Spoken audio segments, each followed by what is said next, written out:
Tapping వ్యవహారంలో అడ్డమైన మాటలు మాట్లాడేవాళ్లు మంత్రులైనా ముఖ్యమంత్రులైనా సరే తాట తీస్తామన్న కేటీఆర్ వ్యాఖ్యలకు మంత్రి పొంగులేటి కౌంటర్ ఇచ్చారు. ఎవరి తాట తీస్తారో చూద్దామన్న ఆయన ఇప్పటికే అసెంబ్లీ ఎన్నికల్లో జనం బీఆర్ఎస్ తాట తీశారని, లోక్సభ ఎన్నికల్లోనూ ఆ పార్టీ తాట తీయడానికే సిద్ధంగా ఉన్నారని కౌంటర్ ఇచ్చారు.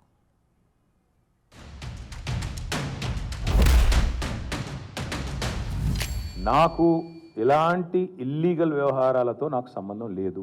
ఎవరో హీరోయిన్లను నేను బెదిరించిన అంటది ఆ మంత్రి. ఆమెకు నెత్తుందా లేదా నాకు తెలియదు.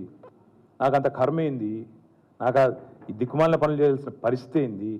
నాకు ఎలాంటి ఫోన్ ట్యాపింగ్ వ్యవహారంతో నాకు ఎలాంటి సంబంధము లేదు.